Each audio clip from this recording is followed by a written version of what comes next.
Dear student, आज हम लोग वर्ग 10 का सोशल साइंस पढ़ेंगे। ठीक है दोस्तों, बहुत ही इंपॉर्टेंट क्वेश्चन होगा और हम लोग इसमें ऑब्जेक्टिव क्वेश्चन पढ़ेंगे। पूरे हम लोग 30 क्वेश्चन पढ़ेंगे। ठीक है, तो आप लोग कहीं मत जाइएगा, पूरा का पूरा 30 क्वेश्चन देखिएगा, क्योंकि बहुत ही इंपॉर्टेंट क्वेश्चन है। इंपॉर्टेंट क्वेश्चन इसमें शामिल किया गया है दोस्तों। ठीक है, तो देखिए यहाँ पर पहला नंबर जो क्वेश्चन आप लोगों के सामने आ चुका है, ध्यान से देखिएगा कि काउंट काउर को विक्टर एमैनुएल ने किस पद पर नियुक्त किया। ठीक है, सेनापति, फ्रांस के राजदूत, प्रधानमंत्री या गृह मंत्री। ठीक है, तो देखिए यहाँ पर जो पहला नंबर क्वेश्चन, इसका सही आंसर हो जाएगा प्रधानमंत्री। ठीक है, पहला का ऑप्शन नंबर जो है सी सही होगा। आगे देखिए क्वेश्चन नंबर दूसरा में दिया है, ध्यान से देखिएगा कि रक्त और लौह की नीति, ध्यान से देखिए कि रक्त और लौह की नीति का अवलंबन किसने किया था। ठीक है, रक्त और लौह की नीति का अवलंबन जो है किसने किया था, तो ऑप्शन में दिया है मेजिनी, हिटलर, बिस्मार्क, विलियम। ठीक है, तो जान लीजिए आप लोग कि लौह और रक्त और लौह की जो नीति है उसका जो अवलंबन किया था वो बिस्मार्क ने किया था। ठीक है, ऑप्शन नंबर दूसरा का सी नंबर सही होगा। ठीक है दोस्तों, देखते हैं आगे बढ़ते हैं क्वेश्चन नंबर 3 पर। देखिए तीसरा नंबर क्वेश्चन यहाँ पर दिया है, वेरी इंपॉर्टेंट क्वेश्चन है। साम्यवादी शासन का पहला प्रयोग कहाँ हुआ था। ठीक है, रूस में, जापान में, चीन में या क्यूबा में। ठीक है, तो देखिए साम्यवादी जो शासन का पहला प्रयोग हुआ था वो रूस में हो गया था, यानी कि ऑप्शन नंबर जो है यहाँ पे ए सही होगा दोस्तों। आगे देखते हैं क्वेश्चन नंबर 4 पर चलते हैं। देखिए क्वेश्चन नंबर 4 में यहाँ पर दिया है, ठीक है, ध्यान से देखिएगा कि बोल्शेविक क्रांति कब हुई थी। ठीक है, बोल्शेविक क्रांति कब हुई थी, फरवरी 1917, नवंबर 1917, अप्रैल 1917, सितंबर 1917। ठीक है, तो देखिए जो बोल्शेविक क्रांति हुई थी वो नवंबर में 1917 को हुई थी। ठीक है, तो यहाँ पर बी नंबर ऑप्शन सही हो जाएगा दोस्तों, 4 का बी। ठीक है, आगे देखिए 5 नंबर। देखिए 5 नंबर क्वेश्चन में दिया है, 5 बहुत ही इंपॉर्टेंट क्वेश्चन है कि हिंद चीन पहुंचने वाला प्रथम व्यापारी कौन था। ठीक है, इंग्लैंड, फ्रांसीसी, पुर्तगाली या डच। तो आप लोग जान लीजिए कि जो हिंद चीन पहुंचने वाला प्रथम जो व्यापारी था वो था पुर्तगाली। ठीक है, जो 5 नंबर है इसका ऑप्शन नंबर जो है सी सही हो जाएगा, पुर्तगाली। ठीक है, आगे देखिए क्वेश्चन नंबर 6 को देखा जाए। अब देखिए 6 नंबर क्वेश्चन में दिया है कि सविनय अवज्ञा आंदोलन कब शुरू हुआ था। ठीक है, बताइए सविनय अवज्ञा आंदोलन कब शुरू हुआ था, तो ऑप्शन में दिया है 1920, 1930, 1935 और 1942। ठीक है, तो देखिए यहाँ पर जो सविनय अवज्ञा आंदोलन का बात हो रहा है तो ये 1930 में दोस्तों शुरू हुआ था। ठीक है, जो कि ऑप्शन नंबर बी में दिया है, तो 6 का बी नंबर ऑप्शन सही होगा। आगे बढ़ते हैं। देखिए 7वां नंबर क्वेश्चन में दिया है कि राउरकेला लोहा इस्पात उद्योग कहाँ स्थित है। ठीक है, या कहाँ है, तो यहाँ पर उद्योग ऐसे लिखा जाएगा दोस्तों। ठीक है, तो देखिए अब क्वेश्चन में यहाँ पर दिया, क्वेश्चन तो हम लोग पढ़ लिए कि राउरकेला लोहा इस्पात उद्योग कहाँ स्थित है, तो उड़ीसा, झारखंड, मध्य प्रदेश, पश्चिम बंगाल। ठीक है, तो राउरकेला जो अभी कहेगा तो आपको उड़ीसा पर टिक लगाना पड़ेगा। ठीक है, तो यहाँ पर जो 7 नंबर था इसका ऑप्शन नंबर जो है ऐसा ही होगा। देखिए आगे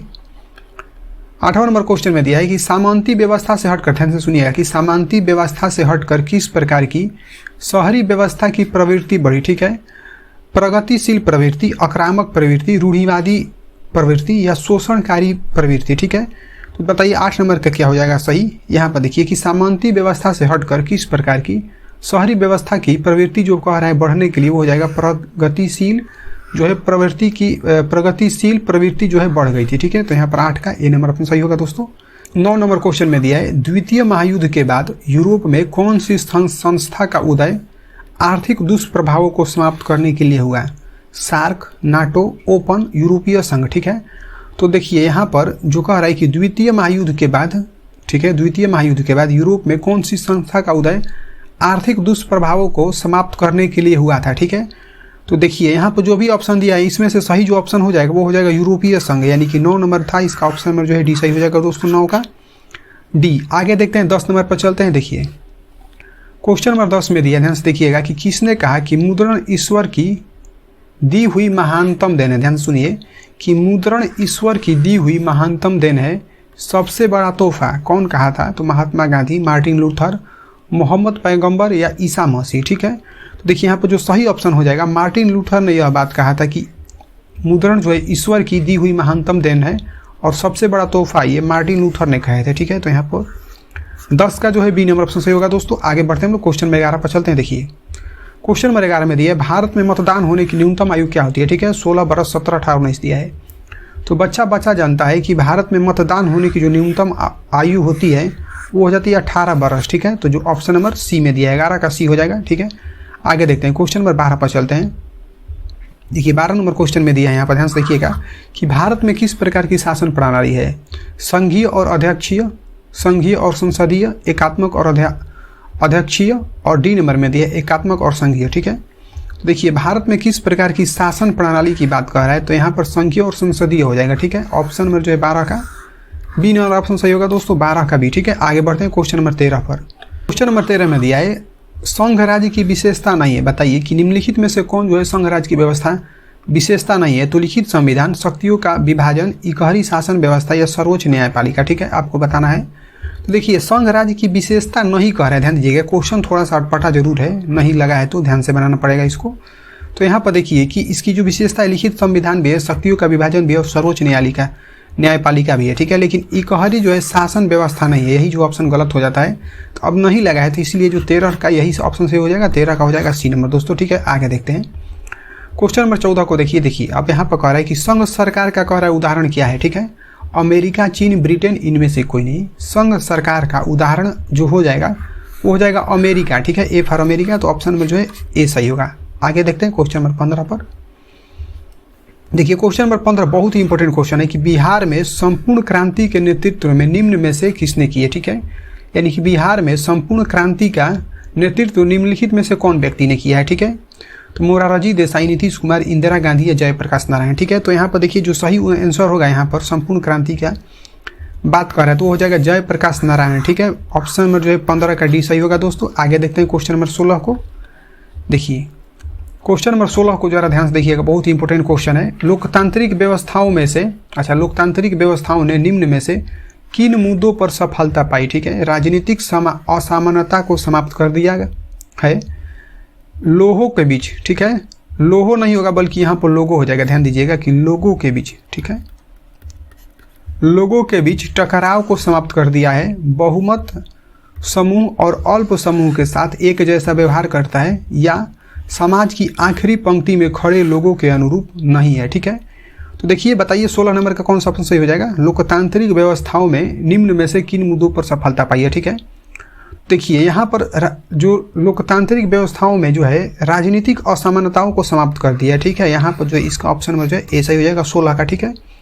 आगे देखते हैं क्वेश्चन नंबर 17 पर चलते हैं। देखिए 17 नंबर क्वेश्चन में दिया कि निम्न में से कौन सी एक लोकतांत्रिक व्यवस्थाओं के अनुरूप नहीं है। फिर से देखिए यहाँ पर लगा है नहीं, ठीक है। तो जब भी नहीं लहराएगा आप लोग उसको घेर दीजिएगा, ठीक है, वैसे बनाने में ज़्यादा सहूलियत हो जाता है। तो ऑप्शन को सुन लिया जाए कि कानून की सक्षम समानता, स्वतंत्र और निष्पक्ष। ऑप्शन नंबर सी में दिया उत्तरदायी शासन व्यवस्था, और डी नंबर में दिया है बहुसंख्यकों का शासन, ठीक है, नहीं है कह रहा है यहाँ पर। तो देखिए यहाँ पर लोकतांत्रिक व्यवस्थाओं के अनुरूप कहा गया है, तो ये भी सही है, ये भी सही है, ये भी सही है।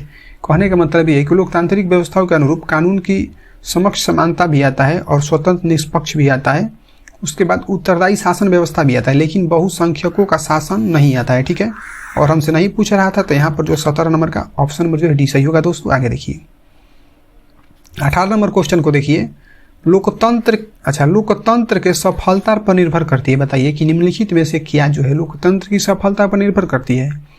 तो ऑप्शन नंबर ए में दिया है नागरिकों के उदासीनता पर, नागरिकों की गैर कानूनी कार्रवाई पर, नागरिकों की विवेकपूर्ण सहभागिता पर, नागरिकों द्वारा अपनी जाति के हितों की रक्षा पर, ठीक है।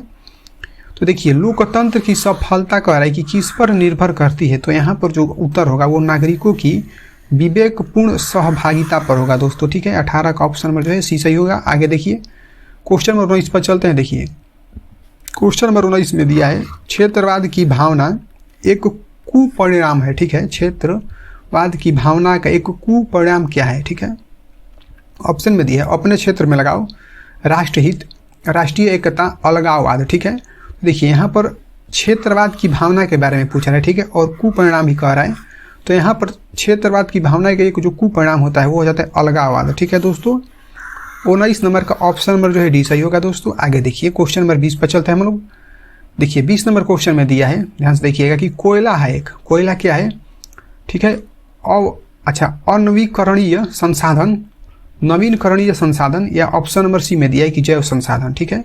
तो आप लोग जान लीजिए कि जो कोयला है एक अनवीनकरणीय संसाधन है, जो कि ऑप्शन नंबर ए में दिया है। ठीक है, बहुत ही आसान सा क्वेश्चन था, 20 का ए नंबर ऑप्शन सही हो जाएगा दोस्तों। आगे देखिए 21 नंबर पर चलते हैं। देखिए क्वेश्चन नंबर 21 में दिया है कि पंजाब की भूमि में निम्नीकरण का मुख्य उद्देश्य क्या है। ठीक है, पंजाब की भूमि में निम्नीकरण का मुख्य कारण क्या है, तो वनोन्मूलन, गहन खेती, अति पशुचारण या अधिक सिंचाई।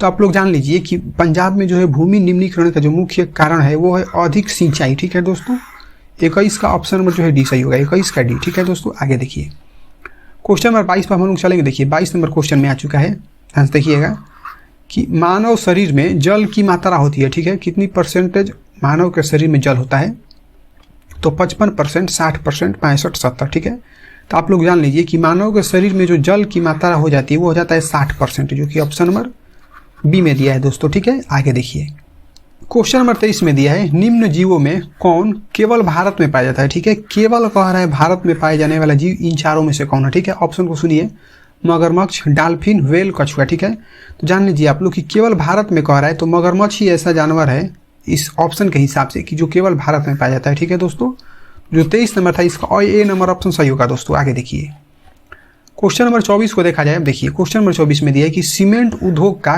कच्चा माल क्या है। ठीक है, या कच्चा माल है, सीमेंट उद्योग में कच्चा माल के रूप में किसको उपयोग किया जाता है, तो चूना पत्थर, बॉक्साइट, ग्रेनाइट। ठीक है, और डी नंबर में दिया है लौह अयस्क। तो आप लोग जान लीजिए कि जो सीमेंट उद्योग में कच्चा माल के रूप में उपयोग किया जाता है वो किया जाता है चूना पत्थर को। ठीक है, ऑप्शन नंबर जो है ए यहाँ पर सही हो जाएगा 24 का। ठीक है दोस्तों, 25 पर चलते हैं। देखिए 25 नंबर क्वेश्चन में दिया है भारत में कोयले का सर्व प्रमुख उत्पादक राज्य कौन है। ठीक है, कोयले का सर्व प्रमुख, ठीक है, कोयले का सर्व प्रमुख उत्पादक राज्य पूछ रहा है। ठीक है, तो ऑप्शन में दिया है पश्चिम बंगाल, झारखंड, उड़ीसा, छत्तीसगढ़। तो जान लीजिए कि कोयले का सर्व प्रमुख उत्पादक जो राज्य है भारत का वो है झारखंड दोस्तों। ठीक है, जो कि ऑप्शन नंबर बी में दिया है, तो 25 का बी नंबर ऑप्शन सही होगा। ठीक है, देखिए 26 नंबर को देखा जाए। 26 नंबर क्वेश्चन में दिया है कि भारत का लौह, अच्छा देखिए भारत का प्रथम लौह इस्पात उद्योग कौन सा है। भारत का प्रथम लौह इस्पात उद्योग कौन सा है, तो ऑप्शन में दिया है भारतीय लौह और इस्पात कंपनी, टाटा लौह और इस्पात कंपनी। ऑप्शन नंबर सी में दिया है Bokaro steel plant. Option number D में दिया है विश्वेश्वरैया लौह और इस्पात प्लांट। ठीक है, तो देखिए यहाँ पर जो भारत का सर्वप्रथम लौह इस्पात उद्योग कह रहा है। ठीक है, सर्वप्रथम, ठीक है, भारत का प्रथम लौह इस्पात उद्योग कह रहा है, तो यहाँ पर हो जाएगा टाटा लौह और इस्पात कंपनी, जो कि दिया है ऑप्शन नंबर हमारा बी में दोस्तों। ठीक है, 26 का हमारा बी सही हो जाएगा। आगे देखिए 27 नंबर पर चलते हैं। देखिए 27 नंबर क्वेश्चन में दिया है कि स्वमीर्ण, ठीक है, स्वमीर्ण चतुर्भुज संबंधित है, किससे संबंधित है दोस्तों, तो देखिए रेलवे से, सड़क मार्ग से, जल मार्ग से या वायु मार्ग से, बताइए। देखिए जो स्वमीर्ण जो चतुर्भुज है वो सड़क मार्ग से संबंधित है। ठीक है, यहाँ पर जो है 27 का बी नंबर ऑप्शन सही हो जाएगा दोस्तों। ठीक है, आगे देखते हैं क्वेश्चन नंबर 28 पर चलते हैं। देखिए क्वेश्चन नंबर 28 में दिया है कि गंडक परियोजना जो है, गंडक एक परियोजना है। ठीक है, ये कहाँ पर है, तो बेतिया में है, वाल्मीकि नगर में, मोतिहारी में या छपरा में। ठीक है, तो देखिए जो गंडक परियोजना है वो वाल्मीकि नगर में, ध्यान दीजिएगा, बहुत ही इंपॉर्टेंट क्वेश्चन है क्वेश्चन नंबर 28। ठीक है दोस्तों, यहाँ पर 28 का ऑप्शन नंबर बी सही होगा। ठीक है, आगे देखिए 29 नंबर पर चलते हैं। देखिए 29 नंबर क्वेश्चन में दिया है कि कांटी तापीय विद्युत परियोजना किस जिला में स्थित है। ठीक है, कांटी तापीय विद्युत परियोजना किस जिला में स्थित है। ठीक है, तो देखिए यहाँ पर ऑप्शन में दिया है पूर्णिया, सीवान, मुजफ्फरपुर और पूर्वी चंपारण। ठीक है, तो देखिए कांटीय तापीय जो विद्युत परियोजना है वो मुजफ्फरपुर में स्थित है, जो कि ऑप्शन नंबर यहाँ पर सी हो जाएगा। 29 का ऑप्शन नंबर जो है सी हो जाएगा दोस्तों। ठीक है, आगे देखिए क्वेश्चन नंबर 30 देखेंगे हम लोग, रेलवे वर्कशॉप। ठीक है, ध्यान से देखिए, बहुत ही इंपॉर्टेंट क्वेश्चन है कि रेलवे वर्कशॉप जो है कहाँ स्थित है। ठीक है, ऑप्शन में दिया है जमालपुर, भागलपुर, मुंगेर, पटना। तो जो रेलवे वर्कशॉप है वो जमालपुर में स्थित है। ठीक है, ऑप्शन नंबर जो यहाँ पर ए सही हो जाएगा। 30 का ऑप्शन नंबर ए सही होगा दोस्तों। Thank you.